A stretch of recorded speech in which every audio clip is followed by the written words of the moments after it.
We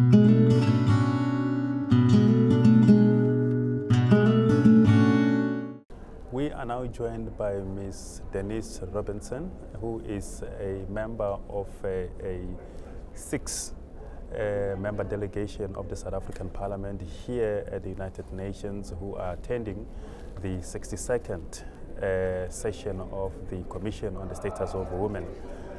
Ms. Robinson, thank you very much for joining us.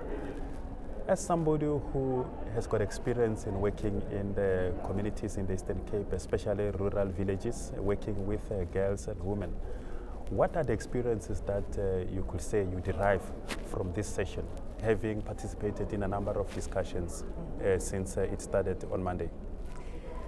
I've been very impressed with the unity of purpose. People from all over the world, men and women, all united around the purpose of improving the quality of life and status of women and girls. We have a tremendous problem throughout the world with overbearing patriarchy, which affects women's lives and girls' lives, and the power imbalances. Now, people have all thought very carefully about what they say. I don't detect any anger and viciousness and sort of anti-men feelings, but there's a unity that we need to make sure that women and girls have better opportunities in life. And it was encouraging too that there were many men who were participating. Patriarchy, violence, abuse, these are things that affect so many people's lives, and young women in particular have their opportunities for the future destroyed by the fact that many of them have to drop out of school, whether it's for ukutwala or any other purpose. Of course, sanitary dignity is something which wasn't mentioned here, but it's very important that we as parliamentarians take note of this. Girls need to be empowered. They need to know what the world is about, and they need to have every opportunity to excel. Many of the mothers, or mama, they have suffered in the past. And I think it was mentioned, and something that I've certainly experienced, that there are not enough police stations, there are not enough magistrates' courts or shelters for people who have been abused. And this is a big problem within the rural communities. In cities, you've got Tutuzela centers and others. But there is a common purpose, and it was very good that our former Deputy President, Phumzile Mlambo, said that she was going to invite all the heads of state to come to a meeting when they have the next assembly, for them to hear personally what we feel and to have presentations. Common purpose, women supporting one another as women and as sisters, irrespective of language, culture, wherever you come from. We are the mothers of the nation, and we have to make a difference for the future so that there can be a world of peace without abuse. And you know, as you correctly say, you know, the issues of the challenges that continue to persist in the rural villages of Ukutwala, Ukutlola, you know, rape, and all those persisting challenges really that continue to persist amongst the rural villages and broadly in South Africa. And those are the issues that have come out quite strongly since Monday here in the discussions. As parliamentarians, what is the role of Parliament in actually ensuring that the good laws that we have, because we have got quite a number of pieces of legislation that are supposed to discourage this kind of practices, how do we ensure that as Parliament we make these laws to bite? Well, as you say, our laws are good, but the implementation is not. So our role as parliamentarians is to commit or to have oversight. And I think we need to make sure that funding is used productively, that it is used for the benefit of people. The law enforcement agencies and the justice system very often are found to be wanting.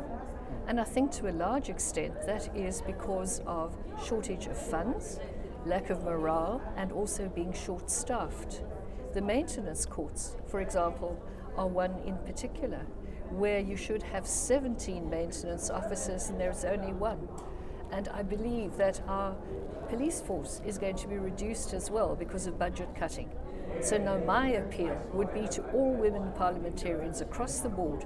Let's look at the budget processes. Let's make sure that they are gender sensitive and that money is put where we can enhance the quality of life of women, where we can eradicate the problems within the systems that lead to violence. Of course, unemployment and poverty is major. If you're hungry, you can't study. If you don't have a job, you are limited. And so I think job creation projects are very important, and particularly with rural women. When I grew up in the Transkei many years ago, it was a very productive country. There were vegetables and fruit and all that sort of thing. So the land is there. I think women are asking to have some security of title so that it's not all owned by government or by chiefs or whatever. But we need to empower people to go back to the agricultural way of life, to make it interesting and to make it encouraging so that people don't all want to go to the cities. But food security, growing vegetables, spinach, potatoes, all those things. And it's very important for us to teach our mothers, and the young mothers in particular, about wholesome nutrition. Because without good food, you cannot function as well as you should. Just finally, you have been, like the rest of the members of the delegation, going up and down, very busy here at the United Nations, attending a number of meetings, and this is the fourth day. What do you take away from this discussion, and how will it shape, or how should it seize the agenda of Parliament in terms of advancing the interest of rural women and girls? Yes. I think it's very important that we work together across portfolios and not just in silos.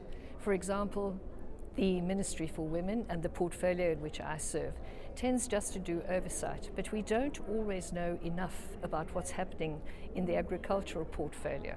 So I think if we could have more presentations so that we're all on the same footing, that we've got the same amount of knowledge, and perhaps with the inspiration and encouragement that we've received here, we're going to be able to put more emphasis on things that are going to be practical and be able to work in everyday life for the ordinary women, whether in the rural areas or in the townships. Action is needed. We need to take the human rights of our nation forward so that we can become prosperous and South Africa can become a winning nation. Thank you very much. I really appreciate you joining us now.